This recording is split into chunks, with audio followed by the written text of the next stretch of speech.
Este é o Conversas Cruzadas aqui na TV Com, polêmico projeto que trata da atualização da tabela do IPTU em Florianópolis. O prefeito diz que houve uma valorização dos imóveis e desde 2001 não há uma atualização da tabela. E aí teremos um aumento de quase até 300% em alguns casos, 200 e quanto que vai chegar? 250% em alguns casos. Aqueles imóveis que mais tiveram valorização, Jurerê, Cacupé, João Paulo, esses vão ter, e outras regiões terão a majoração. E outras regiões terão a redução. E também amplia-se a isenção ou redução do imposto no chamado IPTU social, a isenção para pensionistas, famílias com renda total de 5 salários mínimos e aposentados. É isso. Agora, aquele que terá uma majoração, né, no seu IPTU, vocês que atuam na área do direito tributário, no Brasil tem aquela figura do planejamento tributário.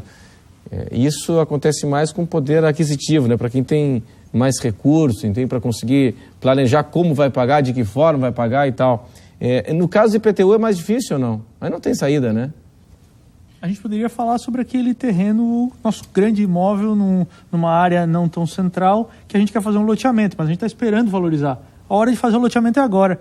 Então, tu loteia claro. A área, isso é planejamento tributário. Mas a lei não deveria permitir esse tipo de coisa, né? Então, se a intenção aqui é fazer justiça social, a intenção é fazer que quem tem uma grande área de terra em Florianópolis pague como quem tem uma pequena, talvez até mais, mas que também pague. Então, talvez, nesse caso aí, a gente está falando do planejamento tributário por mal. Mas... Se faz justiça social tributando-se a renda ou os imóveis?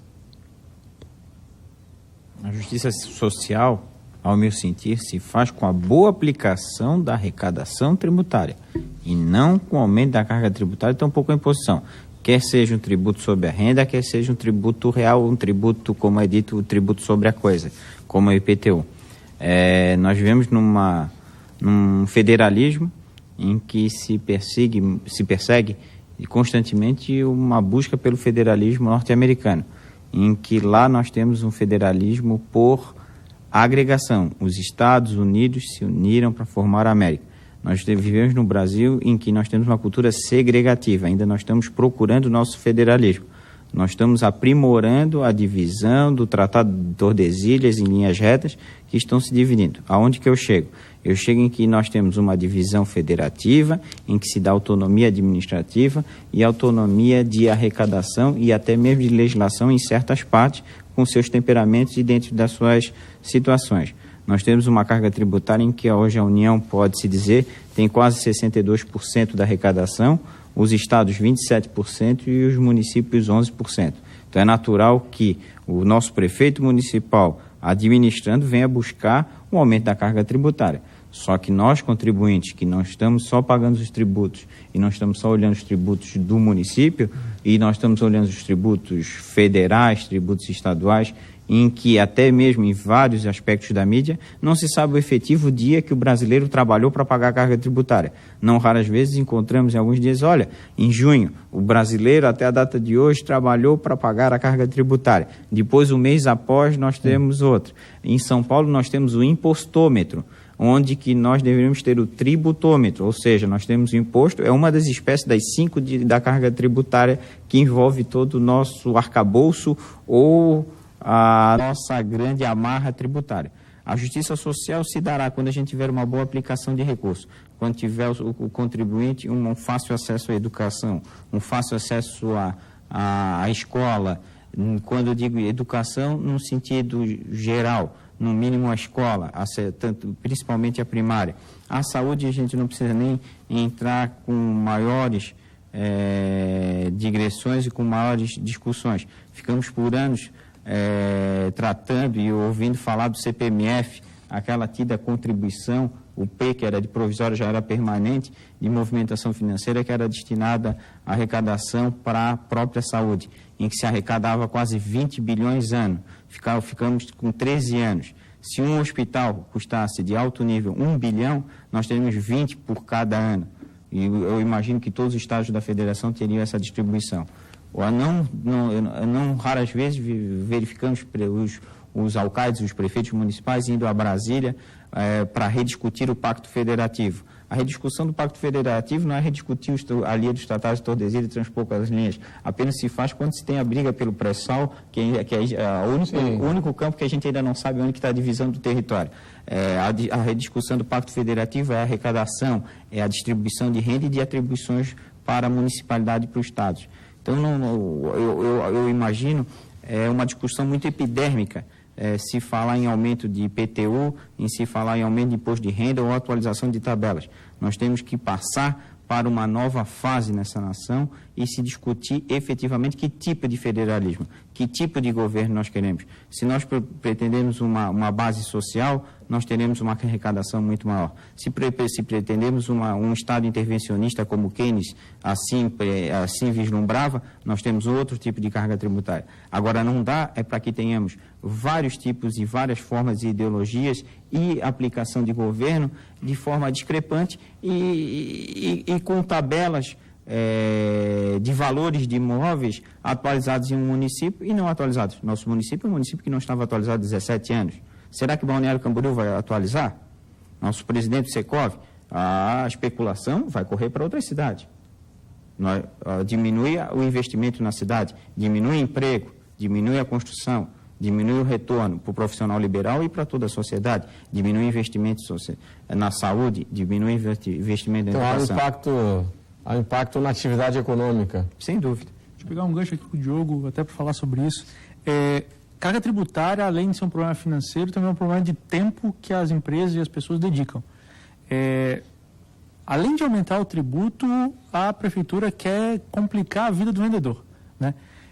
Um dos requisitos a partir de agora, todo mundo que anunciar um imóvel vai ter que indicar no anúncio o número da inscrição imobiliária. Então, o classificado vai mudar completamente. Então, o anúncio da linha já começa a contar 2 linhas, porque é o número de inscrição imobiliária do imóvel e da vaga de garagem.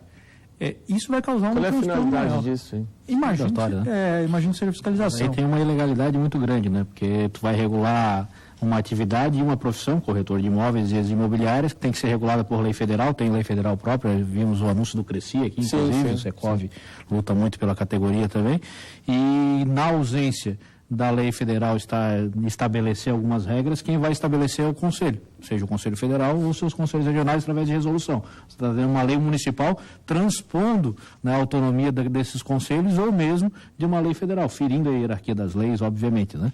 Mas só voltando à tua questão anterior sobre a justiça social, Renato, acho que a gente não pode confundir justiça tributária com justiça social. A justiça tributária até pode fazer parte da justiça social, que eu acho que é um leque maior. A justiça social é bem mais amplo, né? Bem mais amplo, né? E acredito que, de fato, o que nós temos no Brasil, através do que o Diogo colocou muito bem, de um federalismo doente, um federalismo até tupiniquim, que é a única experiência de federalismo no mundo que nós temos 3 entes federados, né? Então nós precisamos avançar nesse sentido, também discutir o nosso pacto, para que a gente possa, aí sim, fazer uma reforma tributária que que traga em seu bojo essa questão da justiça tributária, né? Porque a gente olha para os países mais desenvolvidos, onde nós estabelecemos a relação do Estado do bem-estar social, etc., você tem exatamente isso, uma vinculação de tributação muito maior na renda, muito maior no consumo, né? E uma desoneração tanto da produção quanto da propriedade, né? Porque, em tese, você vai adquirir tanto os produtos quanto a sua propriedade com aquilo que você oferece de renda. Se você estiver já pagando o seu imposto ali, você já está contribuindo para o ente federativo em questão, né? Então nós temos no Brasil primeiro que transpor essa questão de um federalismo doente, né? Nós ainda não conseguimos transpor isso. E depois de conseguir transpor o federalismo doente, hoje que nós façamos uma reforma tributária. Claro que a gente está discutindo o microcosmos do município. E no microcosmos do município, o que nós precisamos fazer, já que não dá para fazer reforma tributária, depende da União avocar-se isso no Congresso Nacional, nós precisamos, então, enxugar a nossa máquina administrativa, ter eficiência administrativa, para que ela custe menos e nós não precisamos onerar ainda mais o contribuinte para custear. Nós precisamos diminuir gastos de publicidade e propaganda do município, nós precisamos que o município tenha cada vez mais a valorização do seu servidor, para cada vez menos terceirizar serviços e pagar por esses serviços terceirizados, e que daí sim lhe sobre dinheiro para os investimentos essenciais para alcançar a justiça social. Pois é, cada vez que se fala em aumento de tributos, né, o Brasil acho que acaba caindo um degrauzinho no ranqueamento de ambiente propício para negócios, né? O Brasil está lá embaixo para isso, tamanha a burocracia, tamanha a carga tributária, e esse tipo de coisa não é bom. Quer dizer, o Estado aumenta a arrecadação, mas não devolve a prestação de serviço que o cidadão espera.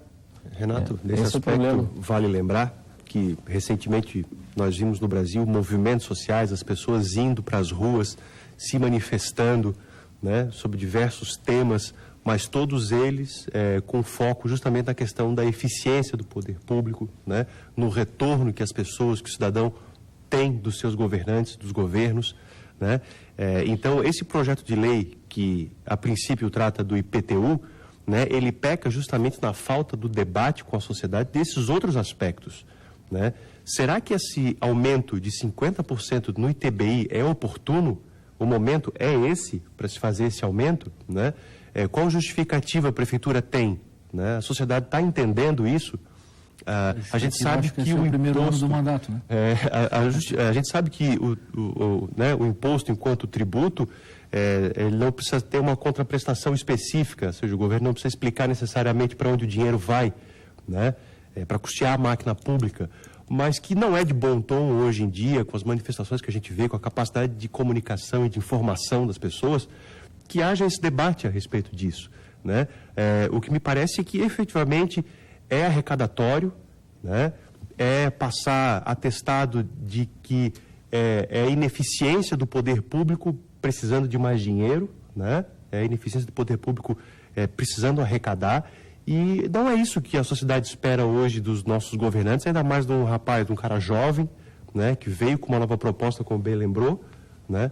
Então, isso, na nossa opinião, é que é extremamente inoportuno, e ainda levando em consideração que está havendo quase que um assodamento da nossa Câmara de Vereadores para isso ser aprovado ainda esse ano, né, ao apagar das luzes aí no mês de dezembro, de forma que as pessoas não possam nem se manifestar muito sobre esses assuntos. Vamos para o intervalo e em instantes estaremos de volta aqui na sequência do Conversas Cruzadas na TV Com, discutindo a mudança no sistema de cobrança do IPTU em Florianópolis. Até já.